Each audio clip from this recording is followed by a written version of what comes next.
जो है उससे कनेक्ट कर देंगे। अब जब लाइट आएगी तो पहले यूपीएस के पास आएगी, यूपीएस से सीपीयू के पास जाएगी। अब यूपीएस में बैटरी लगी हुई है, आप सिस्टम पे काम कर रहे हो, लाइट चली गई, लाइट चली गई तो आपका सिस्टम अचानक से बंद नहीं होगा, क्योंकि उसको पावर मिलती रहेगी यूपीएस से जब तक वो चार्ज है। अब यूपीएस की बैटरी लाइफ है वो लंबी नहीं होती है, 2-4-5-10 मिनट की होती है, उसके बाद में ये बंद हो जाता है। तो 5-10 मिनट के अंदर इतने में हम जो भी काम कर रहे हैं उस काम को मैनेज कर सकते हैं, मतलब व्यवस्थित कर सकते हैं, उसको सेव कर सकते हैं, ताकि बाद में जब लाइट आई तो वापस रीस्टार्ट करें तो वही काम हमें दोबारा करने की आवश्यकता न पड़े। तो इसका मतलब ये है कि यूपीएस सेम वैसे ही काम करता है जैसे आपके घर पे पानी की टंकी लगी हुई है, उसमें पानी हम, जैसे आपका नल से पानी आता है तो उसमें हम पानी सेव करके रखते हैं। अब पानी आया, आपने मोटर चला रखी है तो पानी पहले टंकी में जाएगा, फिर आपके घर में सप्लाई होता है। अब मान लो मोटर, लाइट गई, मोटर बंद हो गई, तो क्या आप घर में अचानक पानी आना बंद हो जाएगा? नहीं होगा, वो पानी हमें टंकी से सप्लाई होता रहेगा जब तक टंकी में है। अब टंकी में जब तक पानी है तब तक उस पानी को हम सही मैनेज कर सकते हैं, मतलब घर के जितने कार्य है पानी के द्वारा जो हमें पूर्ण करने हैं वो पूरे हो सकते हैं। वही काम यूपीएस का है।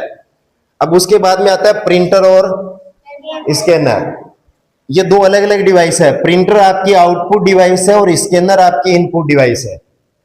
अब कंप्यूटर में कोई भी, मान लो आपकी मार्कशीट पड़ी है, उसको आपको प्रिंट करके लेना है, या आपको जो मार्कशीटें मिली थी उनको प्रिंट करके दिया था, तो वो प्रिंट करके किसके द्वारा दिया था?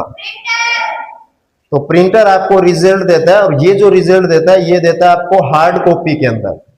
रिजल्ट मॉनिटर भी देता है, पर मॉनिटर में जो हम रिजल्ट देखते हैं वो सॉफ्ट कॉपी होता है, वो सिस्टम के अंदर ही स्टोर रहता है, उसको हम सिर्फ देख सकते हैं, वो सॉफ्ट कॉपी होता है। पर कागज पर प्रिंट करके जो रिजल्ट दिया जाता है वो प्रिंटर के द्वारा दिया जाता है। तो प्रिंटर आपको हार्ड कॉपी रिजल्ट देता है। अब मान लो आपके पास में कोई फोटो है, उसको आपको कंप्यूटर के अंदर डालना है, वो एक डायरेक्ट फोटो आपके पास में पड़ी है, वो हार्ड कॉपी है जो प्रिंटर से ही प्रिंट करके आपको दी गई है। अब मान लो उस फोटो को आपको किसी दूसरे कंप्यूटर में डालना है, तो आप क्या करोगे?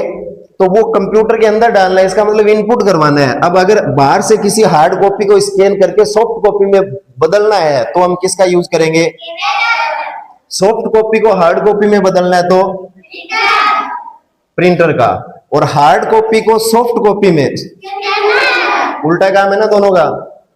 तो ये आपकी आउटपुट डिवाइस है, ये आपकी इनपुट डिवाइस है। दिखने में लगभग दोनों सेम ही होते हैं। तो इसके साथ जैसे ही मेरे पास में कोई कागज इसके अंदर रखा और सिस्टम से स्कैन किया तो उस कागज की कॉपी बना के सिस्टम के अंदर ले लेगा वो।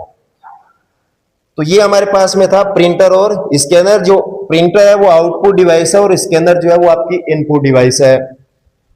उसके बाद में आता है इंटरेक्टिव स्मार्ट बोर्ड। अब ये सेम वैसा ही है जैसे आप